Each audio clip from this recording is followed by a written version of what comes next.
오늘 저희들에게 주시는 하나님의 말씀 누가복음입니다. 누가복음 19장 1절에서 10절 말씀 제가 읽어드릴 때에 우리 주님의 살아서 역사하시는 그 음성이 들려지는 읽음이 되기를 주님의 이름으로 축원을 드립니다.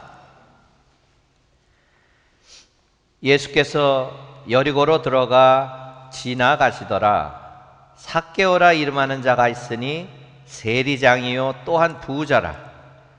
그가 예수께서 어떠한 사람인가 하여 보고자 하되 키가 작고 사람이 많아 할 수 없어 앞으로 달려가서 보기 위하여 돌무화과 나무에 올라가니 이는 예수께서 그리로 지나가시게 되미러라. 예수께서 그곳에 이르사 쳐다보시고 이르시되 삭개오야 속히 내려오라. 내가 오늘 네 집에 유하여야 하겠다 하시니 급히 내려와 즐거워하며 영접하거늘 뭇사람이 보고 수군거려 이르되 저가 죄인의 집에 유하러 들어갔도다 하더라. 삭개오가 서서 주께 여짜오되 주여 보시옵소서.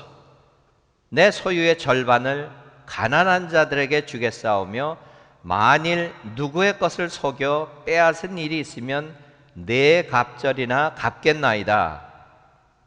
예수께서 이르시되 오늘 구원이 이 집에 이르렀으니 이 사람도 아브라함의 자손이미로다. 인자가 온 것은 잃어버린 자를 찾아 구원하려 함이니라. 하나님의 말씀입니다. 아멘. 오늘은 우리 세계선교국 한인 목회 강화위원회에서 사무총장으로 일하시는 장학순 목사님 오셔서 말씀을 전하시게 됐습니다. 주님의 은혜인 줄로 알고 또 말씀 가운데 살아서 역사하시는 우리의 생생하신 음성을 들을 수 있는 귀한 은혜의 시간이 되기를 주님의 이름으로 축원을 드립니다. 우리 목사님 다시 한번 환영하는 의미에서 크게 박수 한번 하시고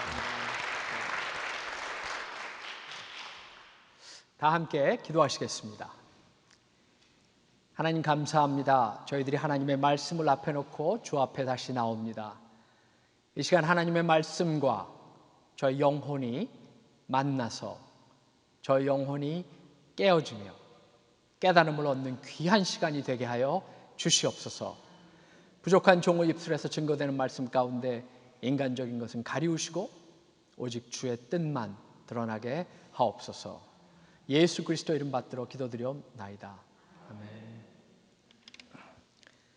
여러분 안녕하세요. 네, 다시 만나 뵙게 돼서 반갑습니다.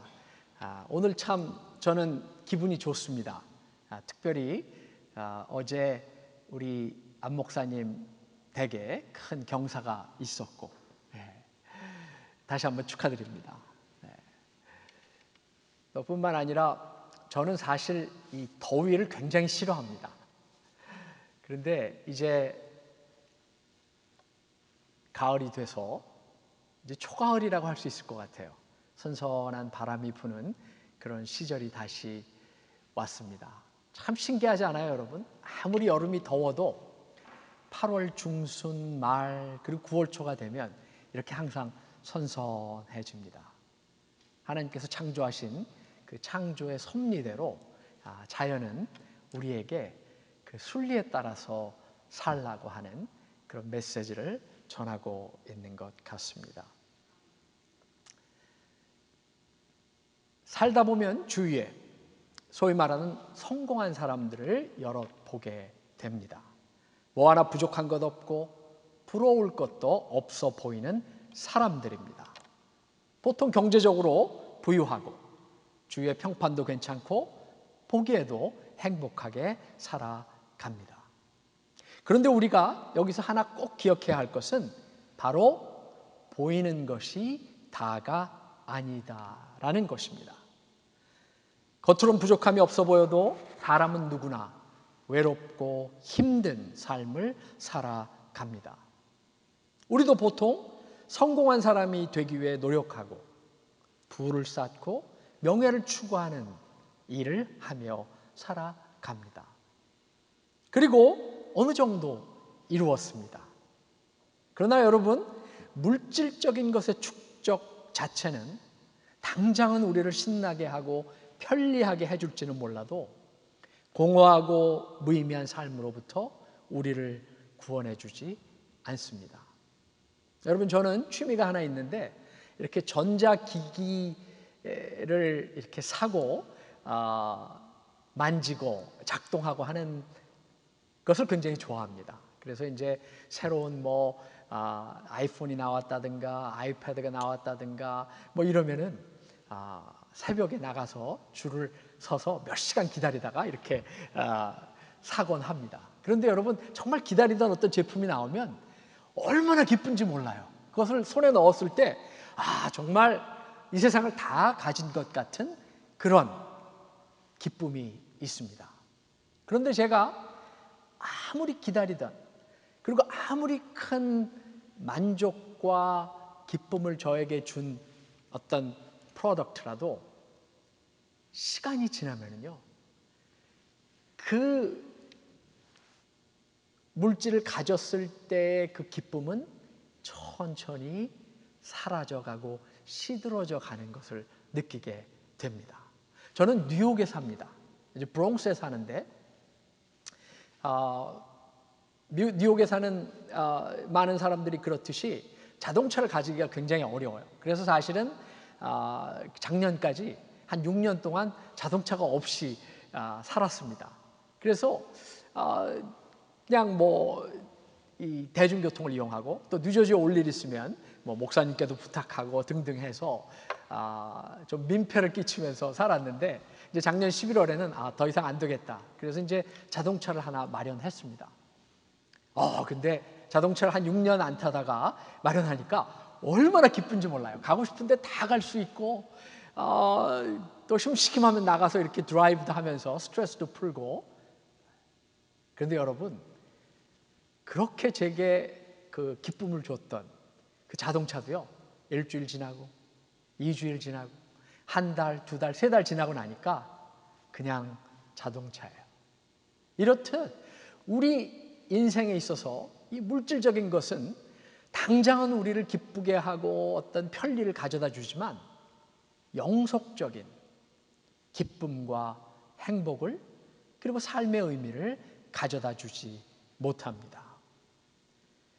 오래전 예수님께서 그 당시 소위 성공한 사람 하나를 만나셨는데 그의 이름은 삭개오였습니다. 그는 주후 1세기 팔레스타인에 살았던 중년의 유대인으로 직업은 뭐였죠? 세리, 세금을 걷는 사람이었습니다. 여러분, 그 당시 세리는요, 요즘의 그 텍스 컬렉터하고는 조금 달랐던 것 같아요. 그는 동족인 유대인으로부터 세금을 걷어서 침략자여 정복자인 로마에 바치고, 또 일부는 자기가 가졌기 때문에 사람들이 그렇게 좋아하는 직업이 아니었습니다. 특별히 그는 세리장이었기 때문에 더 그랬을 것이라는 생각이 듭니다. 요즘 말로 하면 아마 갑이었을 겁니다. 잘 나가는 사람이었어요. 그리고 그 당시 가장 번화한 도시 중에 하나였던 여리고에서 아주 풍족한, 요즘 말로 하면 뉴욕 맨하튼 스타일 라이프를 강남 스타일 혹은 한국식으로 하면 아주 풍족하게 살아가고 있었습니다.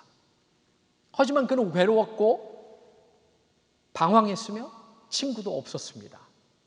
영적으로 갈급해서, 그리고 공허하게 매일을 살아가고 있었죠.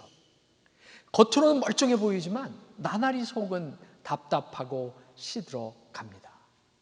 그런데 어느 날 이 모든 것을 바꾸는 운명의 날이 찾아왔습니다. 바로 예수라고 알려진 랍비가 그의 마을을 찾아오는 날이었습니다. 이상하게도 삭개오는 그날 아침부터 예수 그 이름만 들어도 마음이 설레이고, 그를 먼 발치에서 보기만 해도 마음속에 응어리가 풀어질 것만 같았습니다. 그런데 삭개오는 키가 작은 이유 때문에 군중에게 둘러싸인 예수님을 잘 볼 수가 없었죠. 그래서 포기하지 않고 한 가지 아이디어를 내었는데 바로 뽕나무 혹은 돌 감람나무 위에 올라가는 것이었습니다. 그런데 웬일입니까? 나무에 올라가자마자 멀리 수많은 사람 가운데 계시던 예수님께서 점점 가까이 오십니다. 그러더니 급기야 그의 시선이 삭개오에게 고정되기 시작했습니다. 그리고 예수님께서 말씀하시기를 삭개오야, 삭개오야, 속히 내려와라. 내가 오늘 너희 집에 유하리라. 그 순간 삭개오는 하늘과 땅이 새로워지는 변화를 경험했고 그의 운명은 새롭게 바뀌기 시작했습니다. 여러분, 사실 어떤 의미에서 우리는 모두 삭개오와 비슷한 점이 있습니다. 우리 모두 잘 살려고 노력하고 성공을 지향하며 겉으로는 보기에 그럴듯한 모양을 유지하며 살아갑니다. 그런데 영적으로는 자주 나도 모르게 메마르고 공허합니다. 여러분, 성공지향적인 사람일수록 더 그렇습니다. 이민 와서 고생해서 이제 좀 먹고 살만하고 어느 정도 이루었다라고 하는 사람일수록 이런 증상이 더 자주 나타납니다. 그리고 이런 문제는 점점 여러 가지 심각한 증상으로 나타나기 시작합니다. 먼저 가족이나 주변 사람들과의 관계의 어려움이 찾아올 수 있습니다.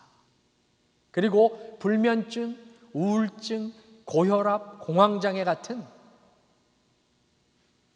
내적인 문제의 증상이 건강으로 나타나기 시작합니다.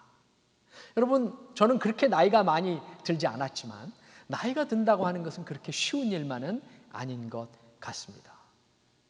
오늘 이 시간 제가 바라기는 여러분 한 분 한 분이 자신의 이런 모습을 다시 한번 바라보고 나아가 우리 모두 삭개오처럼 내 삶의 나무 위에 올라가서 주님을 새로 다시 만나실 수 있기 바랍니다.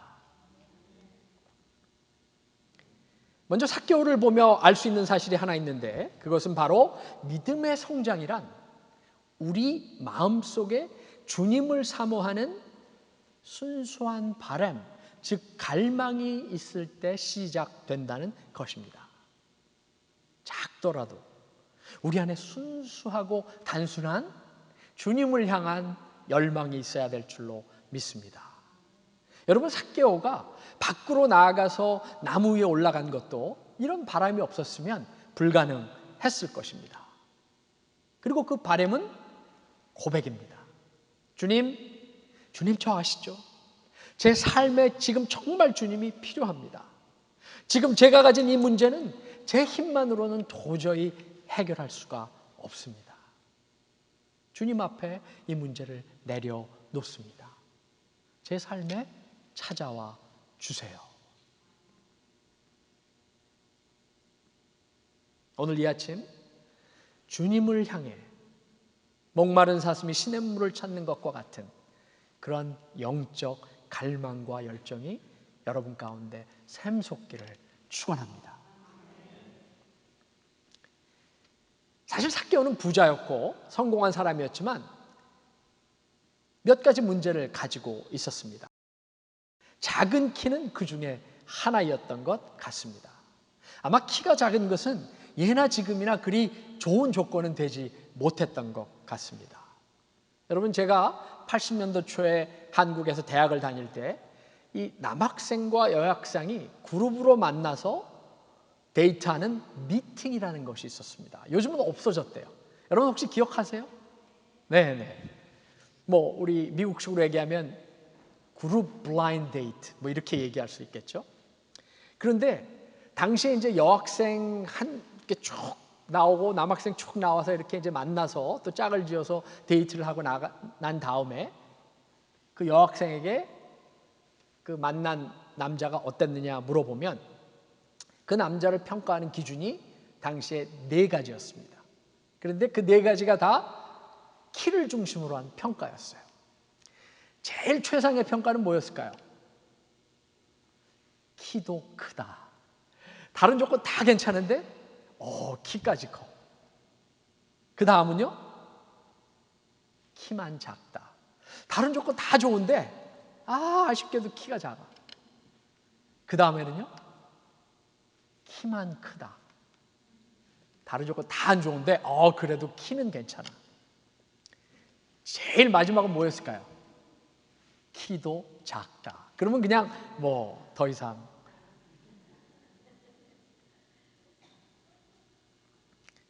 하여튼 삭개오는 키가 작은 핸디캡이 있었고 또 주위의 사람들이 그를 좋아하지 않았습니다. 여러분, 그가 왜 나무 위에 올라갔겠습니까? 물론 키가 작아서 조금이라도 높은 곳에서 예수님을 보고 싶어서 올라간 이유도 있었지만 제가 보기에는 삭개오는 주위 사람들의 따가운 시선을 나뭇잎 뒤로 가지 뒤로 피하려는 의도도 있었던 것으로 보입니다. 그는 안으로는 내면도 허전하고 밖으로는 사람들과의 관계도 무난하지 않는 사람이었습니다. 그래서 그는 그날 나무 위로 올라갔습니다. 더 이상 지금처럼 살고 싶지 않았기 때문입니다. 그래서 용기를 내서 예수님께 다가가기 위해서 나무 위로 어려운 한 발을 내어 디딘 것이죠. 여러분, 당시에 삭개오 같은 사회적인 지위를 가진 사람이 어린아이들처럼 많은 사람들이 있는데 물론 피하려고 하는 의도도 있었지만 나무 위로 올라가는 일은 그렇게 쉬운 일이 아니었을 것입니다. 그러나 그는 용기를 내서 예수님께 다가가기 위해서 나무 위로 그 어려운 한 발을 내어 디딘 것이죠. 여러분, 오늘 우리도 그 한 발을 내어 디딜 수 있어야 할 줄로 믿습니다. 지금 여러분이 예수님께 좀 더 가까이 가기 위한 그 한 발은 어디로 향해야 합니까? 한동안 먼지 쌓인 성경을 새로 읽기 시작하는 그런 작은 한 걸음일 수도 있습니다. 새벽 시간을 주님께 기도로 바치는 그런 한 걸음일 수도 있습니다. 그 한 걸음은 여러분과 주님만 아십니다. 그 한 걸음이 어디를 향하는지 어떤 모습이든지 주님께서 축복해 주셔서 여러분이 오늘 이후로 좀 더 주님께 한 발 더 나아가실 수 있는 축복된 믿음의 삶이 되기를 축원합니다. 마지막으로 삭개오는 그 운명적인 날 살아가는 데 있어서 삶의 우선순위, 프라이어리티를 새로 정하는 결단을 했습니다. 여러분, 우선순위가 뭔가요? 우선순위는 다시 말해서 우리 삶에서 무엇이 중요한지, 덜 중요한지, 그리고 중요하지 않는지를 가려내는 일입니다. 그리고 그 순위대로 우리의 삶을 살아가는 일이죠. 그런데 우리는 보통 우리 삶의 우선순위를 그렇게 진지하게 심각하게 생각하며 살아가고 있지 않습니다. 그런데 보통 삶의 위기가 오거나 혹은 죽음을 맞이하면 이것을 깨닫는다고 합니다. 여러분 의사 선생님이 여러분을 만나서 심각한 표정으로 이제 얼마 남지 않았습니다. 삶을 정리하실 때가 되었습니다. 앞으로 6개월을 넘기기 어렵습니다. 이런 말을 한다면 어떤 느낌이 드시겠어요? 먼저 다리에 힘이 없어지고 숨이 차오를 것입니다. 그리고 좀 정신을 차리고 나면 내게 이 남은 시간 동안 무엇이 중요한지, 무엇을 해야 하는지에 대해서 진지하게 생각할 줄로 믿습니다. 이 시간 정말 여러분 삶이 6개월 남았다고 생각하고 정말 내 삶에서 무엇이 중요한지 한번 물으실 수 있기 바랍니다. 지금이 이제 9월 초이니까 찬바람 부는 가을이 오고 겨울이 오고 봄이 오기 시작하면 정말 내게 중요한 인생이 마지막인데 내 삶에 정말 중요한 것은 무엇일까? 여러분, 오르고 내림에 그렇게 애태우던 주식 시세입니까? 가족도 있고 24/7 열중하는 직장 일입니까? 아니면 이번 주에 안 하면 세상이 끝날 것 같은 머리 파마하고 염색하는 일입니까? 아니죠. 이런 경우 거의 예외 없이 사람들의 우선순위는 다음과 같습니다. 가족과 친구와 믿음, 그리고 내가 떠난 후에 이 세상에 남기고 갈 그 무엇, 레거시라고 하죠. 가족과 친구와 믿음, 그리고 내가 남기고 갈 그 무엇. 문화심리학자 김정훈 교수는 영원히 철들지 않는 남자들의 문화심리학이라는 책에서 이렇게 말합니다. 사람들은 보통 죽을 때 껄 이렇게 껄을 3번 정도 말하면서 죽는다고 합니다. 내용인즉 첫 번째, 보다 베풀고 살 걸. 두 번째, 보다 용서하고 살 걸. 세 번째, 보다 재미있게, 의미있게, 보람있게 살 걸.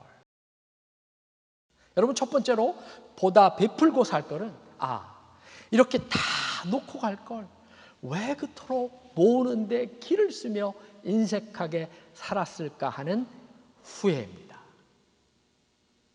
여러분 생각해 보세요. 우리 모두 정말 벌거벗은 몸으로 빈손으로 이 세상에 왔습니다. 그리고 천국에 갈 때는 다 놓고 가야 돼요. 제가 아주 젊었을 때 읽은 책이 하나 있습니다. 이제 그 책으로부터 저의 재물 관리, 재정 관리의 그런 좋은 원칙을 배웠는데, 이 책의 제목이 아주 재밌습니다. 영어로 되어 있는 책인데 책 제목이 You should bounce your last check 이렇게 되어 있습니다. 무슨 뜻이에요? 우리가 쓰는 마지막 체크는 바운스가 나야 된다. 왜 그럴까요? 여러분, 우리가 천국 가기 전에는요, 우리가 이 세상에서 모은 모든 재물을 하나도 빠짐없이 1달러 1센트까지 다 선한 목적으로 좋은 데 써서 천국에 갈 때는 내 은행 잔고가 제로가 돼서 마지막으로 여러분이 그 장의사, funeral director한테 쓰는 체크는 바운스가 나야 된다. 이런 책입니다. 책 제목이 아주 재밌는데 정말 굉장히 제가 많이 배웠어요. 이 책의 제목, 요지는 뭐냐면, 우리가 평생 일해서 재물을 모으고 이렇게 하고 그 다음에 이제 천국에 갈 때 뭐 세금으로 내기도 하고 또 자식에게도 주기도 하고 뭐 다 하지만 그것보다는 우리가 살아있을 때 우리의 재물을 나를 위해서, 내 가족을 위해서, 남을 위해서, 교회를 위해서 정말 필요한 대로 맥시멈 다 활용하고 갈 때는 빈손으로 가야 한다는 그런 레슨입니다. 예를 들면 이 책에 보면 자식들이 보통 이제 대학을 졸업하고 직장을 가졌을 때 그냥 모른 채 하지 말고 자식들이 뭐 아파트라든가 집을 얻어서 이렇게 렌트를 내면 그때 그 다운 페이먼트라든가 혹은 또 그 이상 도와서 그것이 이제 기반이 돼서 이제 자식들이 내는 그 렌트비가 몰게지가 되도록, 그래서 이제 액꼬리가 이렇게 쌓여가지고 이제 일정 기간이 지나고 나면 그 집을 소유할 수 있도록 그렇게 조금 사용해야 된다는 거예요. 그래서 나중에 이제 자식들이 다 성장하고 중년이 된 다음에 여러분이 천국 갈 때 그냥 남겨주면은요, 그때는 자식들도 다 이제 어느 정도 자리 잡고 그래서 여러분이 남겨주는 재산 가지고 뭐 유럽 여행 한번 갔다 오고 뭐 자동차 바꾸고 별 의미가 없다는 거예요. 그러니까 정말 필요할 때 자식들을 도와주라는 그런 얘기죠. 또 손자 손녀 왔을 때 그냥 뭐 10불 20불 뭐 이렇게 주지 말고 매년 그 세금 혜택을 받는 또 그런 걸 이용을 해서 좀 큼지막하게 이렇게 손자 손녀들도 선물을 주라고 그렇게 얘기합니다. 그러면 정말 살아있을 때 자식과 손자 손녀에게 고맙다는 얘기도 듣고, 여러분들 천국 다 간 다음에 그런 얘기 들어야 무슨 큰 소용이 있겠습니까? 그리고 또 그렇게 선물을 하면 자식들과 손자 손녀들이 더 자주 찾아온대요. 저는 아직 손자 손녀가 없어서 모르겠지만, 하여튼 요점은 여러분이 살아있을 때 지금 여러분이 가진 그 여러 가지 삶의 리소스, 재물을 맥시멈 사용하라는 겁니다. 여러분, 제가 지난 2월에 하와이에 출장을 갔었습니다. 근데 하와이에 가니까 거기 이제 신문이 있는데, 그 하와이는 관광지 아닙니까? 그래서 이제 거기 유명한 3호 관광사라고 하는, 거기서 이제 그 신문에 광고를 냈는데, 그 광고 문안을 제가 보고 굉장히 놀랐어요. 굉장히 성경적이에요. 그 광고 문안이 어떻게 되어 있냐면, 쓴 돈만이 내 돈이다. 다리 후들리기 전에 여행 떠나라. 이게 저 광고 문안이에요. 여러분 한번 따라해 보시겠어요? 쓴 돈만이 내 돈이다. 다리 후들리기 전에 여행 떠나라. 여러분, 아무리 돈이 많아도요, 은행 안에 있으면은요, 그냥 숫자에 불과해요. 저는 사실 제가 이제 어디 강연을 하거나 뭐 이렇게 돼서 어디 가서 이제 이렇게 사례비를, 뭐 크진 않는 돈이지만 이렇게 받으면은요, 이거 제 비밀인데, 이렇게 체크로 받으면 별 감흥이 없어요. 왜냐하면 그거는 그냥 은행에 들어가고, 그냥 나중에 뭐 기회가 되면 어떻게 약간 입금이 됐구나, 그냥 이렇게 그걸 확인을 하지만, 그 체크의 몇 분의 1이 되는 돈이라도 캐시로 주면은요, 얼마나 기쁜지 몰라요. 왜냐하면 실제적으로 그 값어치 있는 뭔가가 내 주머니에 들어와서 아이들도 줄 수 있고, 뭐 맛있는 것도 사 먹을 수 있고. 하여튼 여러분이 가지고 있는 그 중요한, 그리고 열심히 땀과 노력을 통해서 이룬 그 부를 그냥 다 집이나 뭐 이런 데다가 놔뒀다가 천국 갈 때 이렇게 그냥 뒤에다 두고 가지 마시고, 여러분이 살아생전에 1불 1센트까지 다 좋은 데 쓰고 가시기를 바랍니다. 두 번째, 보다 용서하고 살 것은, 여러분 죽을 때 얼굴이 떠오르는데 사랑하는 사람만이 아니라 미워했던 사람들도 생각나면서, 내가 아직 저 사람을 용서하지 못했구나, 화해하지 못했구나 하는 후회가 생긴다고 합니다. 여러분, 인생에서 제일 중요한 거는요, 뭘까요? 행복의 제일 중요한 요소. 수십 년 동안 하버드 대학에서 조사를 했어요.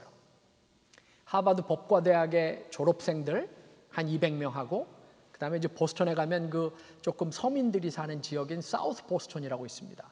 거기에 이제 조금 가난하게 살아가는 사람들 200명을 함께 놓고 수십 년 동안 그분들의 삶을 추적을 한 거예요. 언제 결혼했는지, 무슨 잡을 가졌는지, 얼마의 소득을 갖게 됐는지, 결혼은 했는지, 자식은 몇인지, 이혼을 했는지 등등, 어떤 병에 걸렸는지.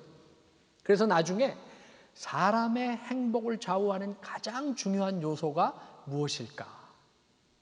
사회 엘리트라고 하는 사람들이나 또 서민으로 살아가는 사람들이 다 똑같다는 거예요.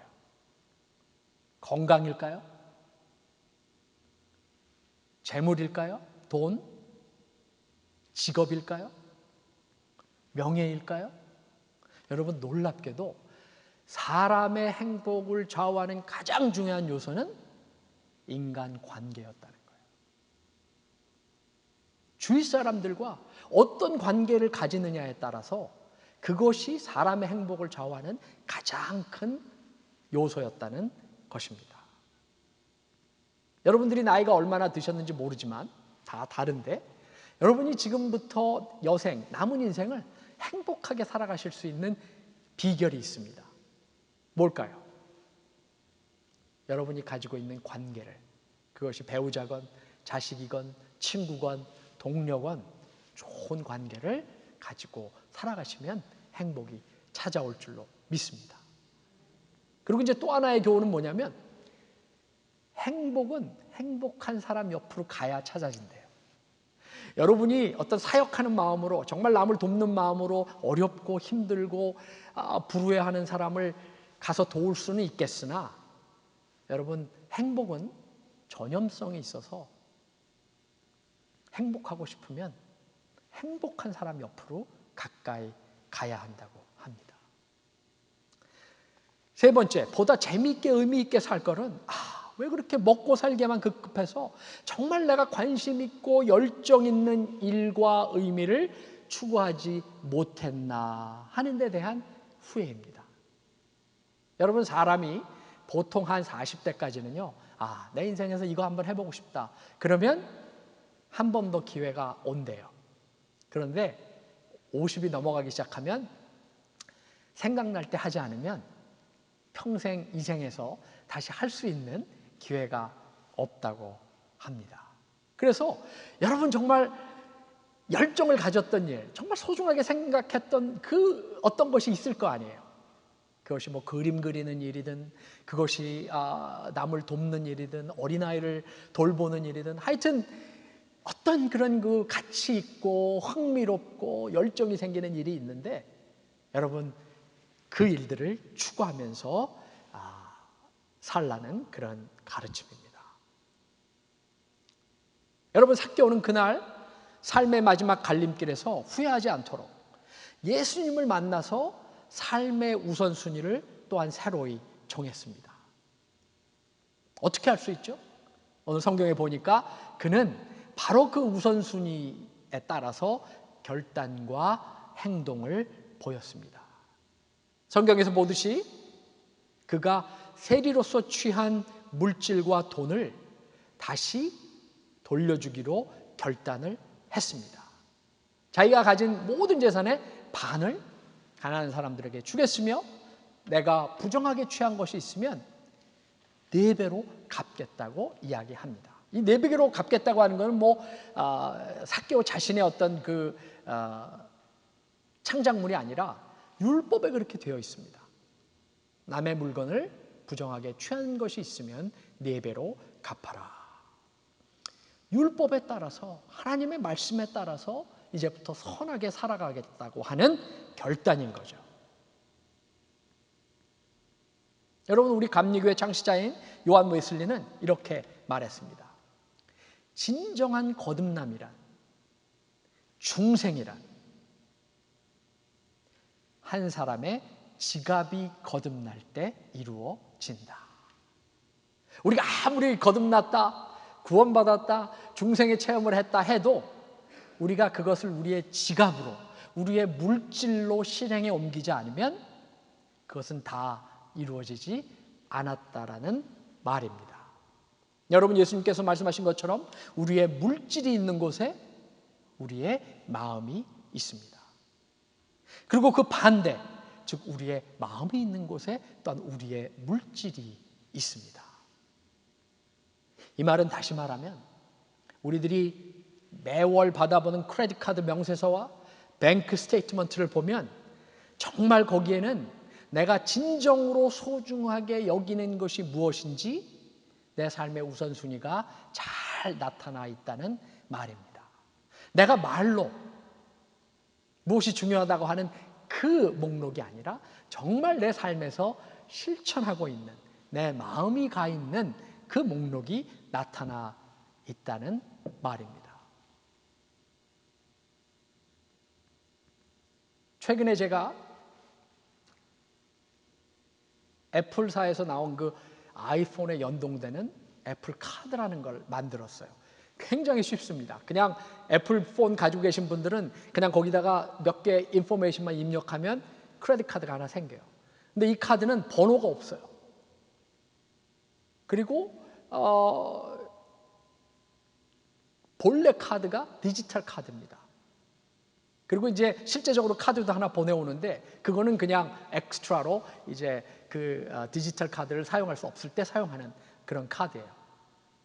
아주 심플합니다. 다른 디자인도 없어요. 그냥 사과 모양 하나 있고 이름 하나 딱 있고 끝입니다.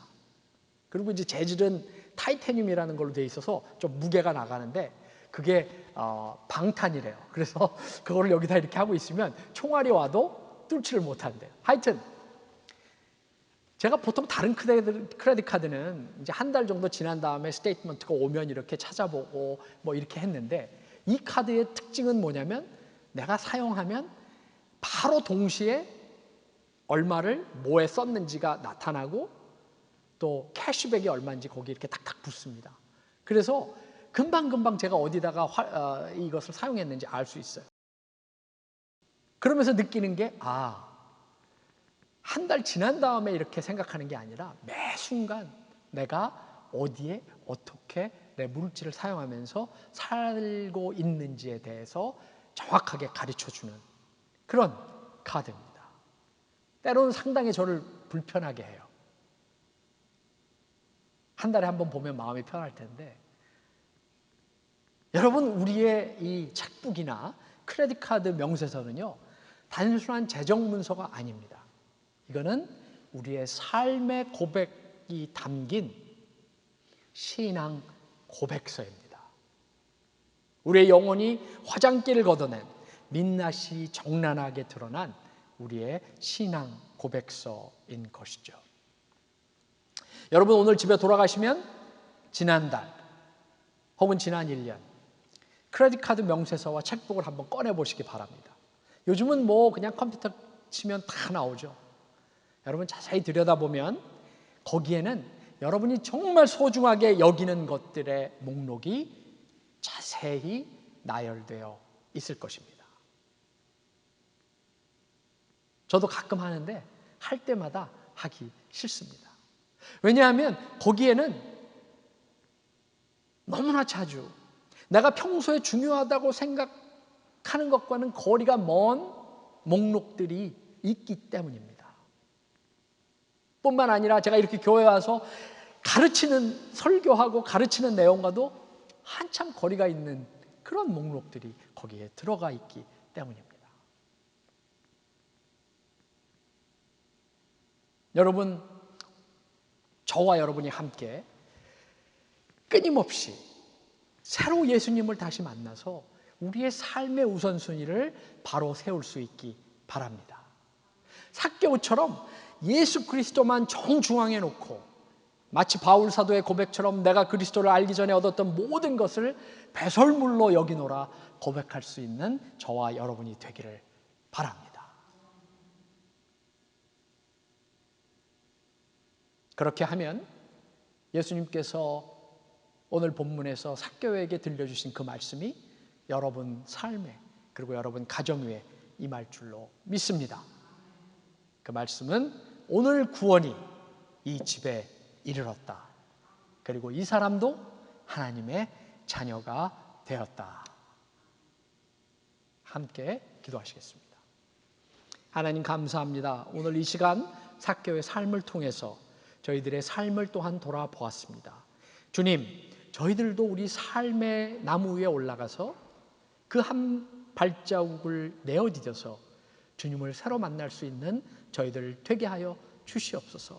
저희들 마음속에 주님을 향한 순수한 갈망과 열정을 간직하게 주님 또한 인도하여 주실 줄 믿습니다.